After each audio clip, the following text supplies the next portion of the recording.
جن کا لغوی معنی چھپی ہوئی مخلوق اسلامی عقیدے کے مطابق ایسی نظر نہ آنے والی مخلوق جس کی تخلیق آگ سے ہوئی ہے، جبکہ انسان کو مٹی سے پیدا کیا گیا ہے اور اس کے برعکس ملائکہ کو نور سے پیدا کیا گیا ہے۔ جنوں کے متعلق خیال کیا جاتا ہے کہ وہ مختلف قسم کے روپ بدلنے کی صلاحیت رکھتے ہیں۔ قرآن و حدیث میں جنات کا ذکر آیا ہے۔ قرآن شریف میں جنات کے نام پر ایک پوری آیت سورۃ جن موجود ہے، جس کی ابتدا اس آیت سے ہوتی ہے کہ جنہوں نے رسول اللہ صلی اللہ علیہ وسلم کو قرآن پڑھتے سنا اور اسے عجیب و غریب پایا تو اپنے ساتھیوں کو بتایا اور وہ تمام ساتھیوں کے ہمراہ مسلمان ہو گئے۔ اسلام سے پہلے بھی عربوں میں جنوں کے تذکرے موجود تھے۔ اس زمانے میں سفر کرتے وقت جب رات آ جاتی تھی تو مسافر اپنے آپ کو جنوں کے سردار کے سپرد کر کے سو جاتے تھے۔ جنات نے دنیا میں فتنہ و فساد برپا کر رکھا تھا۔ قرآن کریم میں حضرت سلیمان کے متعلق بیان کیا جاتا ہے کہ ان کی حکومت جنوں پر بھی تھی۔ حضرت سلیمان علیہ السلام نے جو عبادت گاہیں دیو ہیکل بنوائی تھیں وہ جنوں نے ہی بنائی تھیں۔ فرمانے باری تعالیٰ ہے، اور میں نے جنوں اور انسانوں کو محض اسی لیے پیدا کیا ہے کہ وہ صرف میری ہی عبادت کریں۔ اس کے علاوہ اللہ تبارک تعالیٰ ارشاد فرماتے ہیں، اے جنوں اور انسانوں کی جماعت، کیا تمہارے پاس تم میں سے ہی رسول نہیں آئے تھے جو تم سے میرے احکام بیان کرتے تھے؟ جنوں کے مختلف اقسام اور ان کے مختلف نام ہیں۔ ان میں سے 5 یہ ہیں: غول، صلات، ازار، ولہان اور شک۔ غول وہ ایک خبیث جن ہے۔ جب وہ تنہا ہو تو وحشی ہوتا ہے، کسی سے مانوس نہیں ہوتا اور جنگلات کا رخ کرتا ہے اور مختلف شکلیں اختیار کرتا ہے۔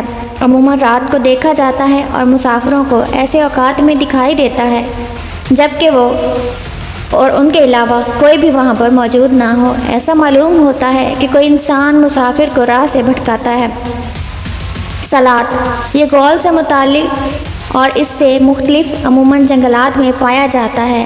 جب کوئی انسان ملے تو اس کے سامنے رقص کرتا ہے، اور جس طرح بلی چوہے کے ساتھ کھیلتی ہے ایسے ہی وہ انسان سے کھیل کود کرتا ہے۔ ازار یہ سمندر کے جزیروں میں پایا جاتا ہے اور ایسی صورت میں ظاہر ہوتا ہے جیسے کوئی انسان اپنے جانور پر سوار ہے۔ اس کی خوراک وہ انسان ہیں جن کو سمندر کنارے پر پھینکتا ہے۔ شک یہ نصف آدمی تک لمبا ہوتا ہے۔ عموماً سفر میں لوگوں کے سامنے ظاہر ہوتا ہے۔ بعض جن آدمیوں سے محبت کرتے ہیں اور ان کو اذیت نہیں پہنچاتے۔ بعض نوجوان دوشیزہ عورتوں کو اچانک اٹھا کر لے جاتے ہیں۔ بعض سانڈوں کی صورتیں اختیار کرتے ہیں، بعض کی صورتیں کتوں کی طرح ہوتی ہیں۔ جن جسم رکھتے ہیں ان کی شکلیں مختلف ہیں۔ حضرت قاضی ابوالعلی محمد بن حسین بن فرح حنبلی نے کہا، جنوں کے جسم مرکب ہیں اور ان کی شکلیں مختلف ہیں اور وہ لطیف اور کثیف ہوتے ہیں۔